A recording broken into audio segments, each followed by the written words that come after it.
Hi and welcome to NIA Psychology Induction, ready for your A-level study.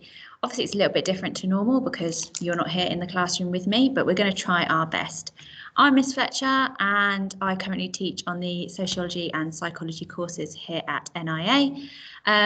If at any point you want to read more that's on the slides or you want a bit more information, just pause the video and give yourself some time to read and process the information or take notes. So the first thing that we're going to do is meet the rest of the social sciences team. First up we have Mr. Burton. He currently teaches on the psychology courses, but will also be teaching on the sociology in September. He likes teaching the criminal psychology units because that is more of the extremes of society rather than just the mainstream things that we look at most often. And during lockdown, he has been teaching himself German, so maybe you can challenge him when you get here. This is Miss Nixon. She's joining us in September and we're hugely excited to have her. She's very enthusiastic about sociology and will bring all of that enthusiasm to the classroom. She is a bit of a feminist, but for a feminist has 52 pairs of shoes. Mr. Melling is our part-time teacher and he has got loads and loads of experience teaching A-level psychology and sociology. He's got some key people that he's met. He's taught a lesson with Tony Blair, our previous Prime Minister, and loves teaching social sciences because they're such an exciting part of the curriculum. And this is me. I like teaching the social sciences because they open students' minds to the world around them and let them see it in a new and different way. During lockdown, I've been trying to learn Spanish, but I don't promise you how successful that's been. And I love rock climbing. So why should you study psychology? We have asked our students why they think you should study psychology, and they said because it's fun, because it's interesting, all bits about that. From a teacher's perspective, I think you should study psychology because you get to learn more about human behaviour and why people do the things that they do, including yourself sometimes. Psychology as a course can open lots and lots of different opportunities. So it's really good if you're not quite sure what you want to do in the future or what you want to do at university. There's loads and loads of different skills and knowledge that you gain that you can apply to different areas. And you do learn lots and lots of different skills. You learn to evaluate, you learn to apply, you learn to do research. There is also some maths in there. In the course, you end up having 3 exams. So the first exam is research methods, and that is all about how and why we conduct psychological research and what impact that can have on society as a whole. In this topic, in this exam, 10% of your final mark is maths. So some of you might be panicking at that, but please don't. We are here to help you through it, and there's lots and lots of revision and everything like that to help you through that. You'll also get an opportunity to run some of your own psychological tests and experiments on people, but don't worry, we make sure they're more ethical than some of the ones you learn about. The second exam is psychological themes through core studies. And for this one, you will learn 20 pieces of psychological research that have completely changed the way we see human behaviour. We're going to look at one of those today in your induction. So by the time you get here, it should be 19 pieces left to learn. It's a lot of knowledge to remember, but they're all really different and really interesting. So that makes it a lot easier. And then the final unit is the one that students look forward to the most. This is applied psychology. So the first topic is compulsory and you have to look at issues in mental health. If you think that that might be a problem for you, you just need to talk to your teacher. We're used to delivering it and we're used to helping lots and lots of students from lots of different backgrounds. So just try and have an open conversation with your teacher before you start that unit. We also look at criminal psychology, which is an optional unit, but students love to look at why people commit crimes and how we can collect evidence once a crime has been committed. And then the final optional unit we're looking at is sport and exercise psychology, which might sound a little bit more boring, but it's all about motivation and teamwork and leadership. So there are things in there that you can apply to all sorts of area of work and the future. That's in brackets because it might change depending on the teaching expertise that we have next year, but it is probably going to be that unit. When it comes to your exams, you get assessed in 3 different ways. So the first thing that you need to have is knowledge and understanding of the subject. It says here you need to have knowledge and understanding of the scientific ideas. You will find that the psychology course has a lot of overlap with science. You have to do some biological psychology, so you have to know how the nervous system works, how the brain works, things like that. And some of the research methods and the way that we study things are also very scientific. So there's a lot of overlap there. You have to know all about the different processes and techniques when we do research and how to do ethical procedures.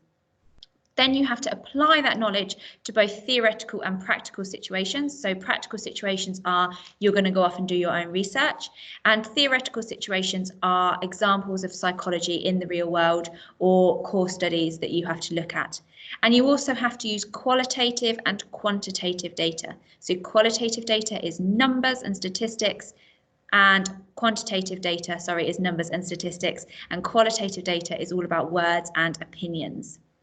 AO3 is when you actually start evaluating that information. So looking at the core studies and talking about what's good and bad about them, making conclusions, looking at whether they need improving or how applicable they are to today's world.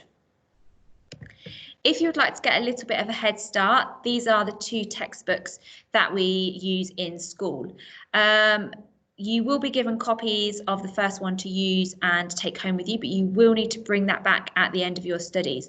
So if you're the kind of person that likes to scribble all over the books and fold the pages down, then you will need to buy your own copy to do that in. But there is no obligation to, you will be given a copy to borrow. There's a couple of examples of books here as well that you could read over summer if you have some free time. The John Ronson Psychopath Test is a really interesting book that looks at how we measure psychopaths and how we test for psychopaths. And he starts thinking that he's spotting psychopaths everywhere. The Interpretation of Murder is a fiction book, and it looks at a crime that was committed in America, and Freud actually goes over there and tries to discover what happened. For those of you who aren't familiar with Freud, I'm not going to go into it today, but have a quick Google and look at his theories. There are some very interesting ideas there. Along with this lesson pack, you should be able to download a sheet called the Research Planning Sheet and the Milgram Shock Experiment. You'll need those for the bit of the lesson that we are about to start.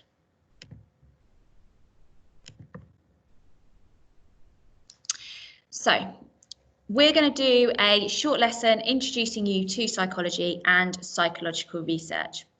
In psychology, before we decide that yes, human beings behave this way, or yes, 90% of humans behave this way, we actually have to do research to test our ideas. So you can't just say that every girl's favourite colour is pink. You actually need to do research to test that. In your A-level, you will learn 20 of the most influential pieces of research that have ever been done. And they've really changed our understanding of how humans behave and why we do the things the way that we do. But today we're just going to look at one of those, and then I'm going to give you an opportunity to conduct some of your own research. So I want you to just pause the video and have a think about this question here. If I asked you to give someone an electric shock that's probably going to kill them, would you give them that electric shock just because I asked you to do it? So pause the video and have a think about that question. Hopefully you said no to that question and that you wouldn't give somebody an electric shock to kill them. But what we actually find is that it's not that clean cut. Let's have a look at the real world. During the Holocaust, hopefully I don't need to go into too much detail on that, but Hitler and leaders of the German party were trying to mass murder large groups of people, mainly Jewish people, but also people with disabilities and lots of other minorities. The rest of the world looked on, and we tried to understand what happened and why he did that. But he couldn't have done all of that alone. That many people couldn't have been murdered just by one man. So why did German people help him run these concentration camps and commit mass murder? You could say that, well, the German race are just an evil group of people and they all love murdering, but that's a little bit of a generalization and is probably not true. So what happened during that time that meant that all of these normally law-abiding innocent people would walk Jewish members of the Holocaust to the gas chambers, would strip them of their belongings, and would beat and abuse them. This is where we introduce psychology and try and get an understanding of these questions. One of the first psychological studies you learn is by Milgram, and he wanted to look at obedience. He looked at these atrocities and looked at everything that Hitler and the Nazi Party had done and couldn't understand how Hitler managed to get innocent people to commit these crimes. He wanted to see what it would take for innocent people to do something wrong. He didn't believe at the time that as simple as giving somebody an order would make them do it. So think about your classroom, think about a teacher. If you were sat in the class with me, if I ordered you to punch somebody, would you do it? Would the simple fact that I as a teacher have asked you to do it and said, I will accept responsibility for that, would that mean that you punch that person? Maybe, maybe not. What I want you to do is Google for me YouTube Milgram experiment, and the front of the YouTube clip looks like this one that is on my screen, and just watch that video. If you want that to become a bit clearer, you can also read the Milgram information sheet. You can highlight that and make some notes about the Milgram study.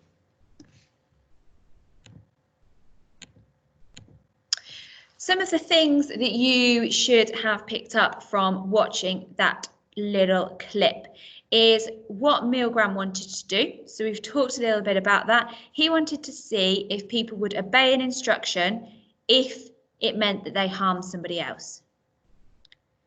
He used volunteers, so the people were just members of the general public, and he didn't pay them, or he paid them a very, very small amount. And what he did was he said to them, I want to investigate learning. So I want to see if you punish somebody, will they learn better? He had 40 males in the study, and they came to the centre and he introduced them to another participant. Very importantly, this second participant was actually in on the study. They were known as a confederate or a stooge, so they knew what was going to happen.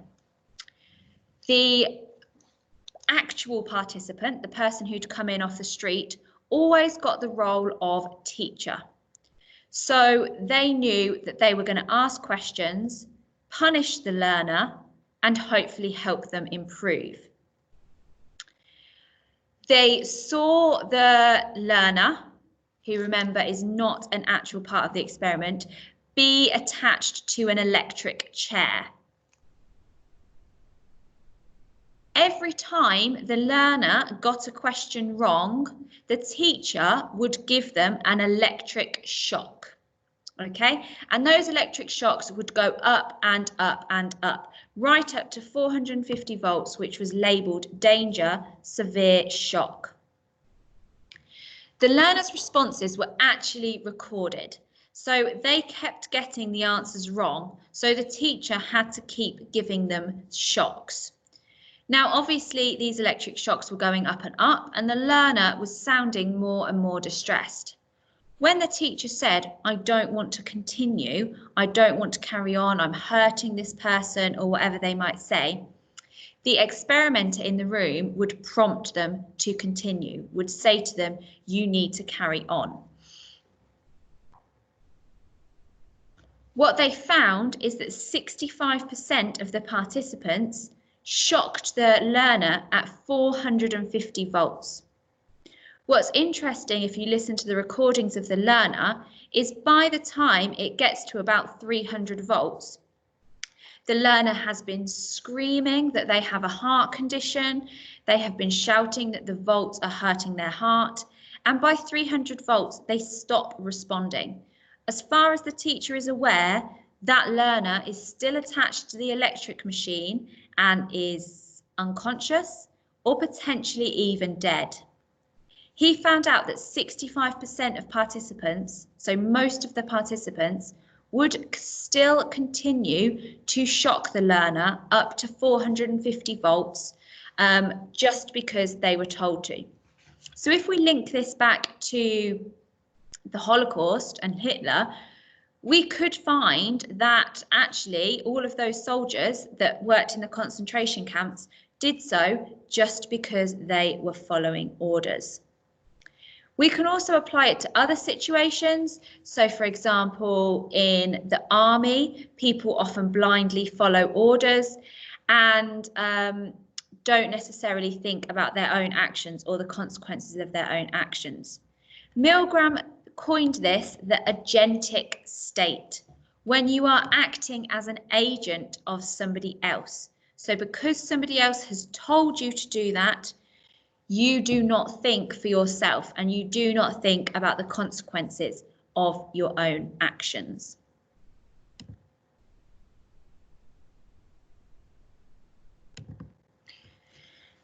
So, what I would like you to do is have a think about these questions. Did these results surprise you? Did you think everybody would go up to 450 volts, or did you think less people would go up to 450 volts? How do you think you would have behaved in this situation? There's somebody in a room that you can't see screaming at you, telling you they're having a heart attack, telling you they don't want to participate, but there's somebody sat right next to you telling you that you have to go on. Would you still give that person an electric shock or not? And then finally, Milgram did this study a long time ago. Do you think if we did it again today, more people would obey or less people would obey? Do you think that the results would be worse, or do you think people think for themselves more?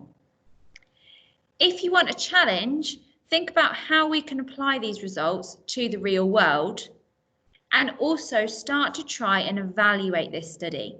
So is there anything good or bad about his work?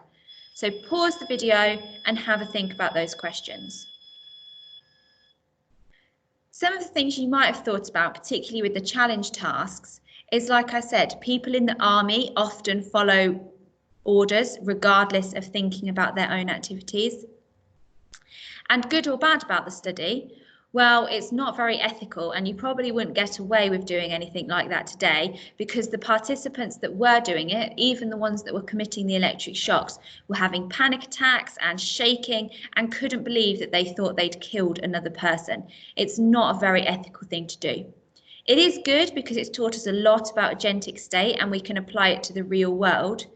And it's also taught us that good people can do bad things if they're in the right situation. So it means that people in authority need to be much, much more aware of their actions and the commands that they give to people. So what I would like you to do now is have a go at planning your own research. So what you need to do is use the research planning sheet and answer the different sections. And the topic I want you to do is look at if the impact of coronavirus on the physical well-being of different generations. So we're talking about people of different ages and how physically healthy they are. Here in purple, I've done some hints for the planning. So if you find your sheet, your top box, you just need to put in the aim. Your second box, you need to think about who are you going to do this research on. So remember, it's got to be people of different generations.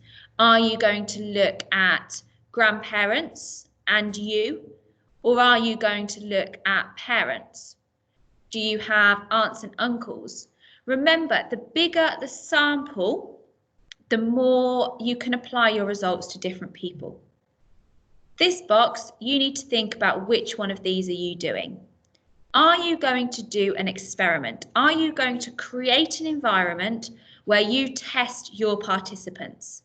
So that might be that you get them to do a minute's worth of physical activity, and then you measure their pulse or their breathing rate, and you compare that across the two generations. Most of you will probably do a self-report. You'll write a list of questions, and you'll either ask them to write their answers to it, which is a questionnaire, or you will ask them these questions face to face and conduct an interview with them. Are you going to do an observation?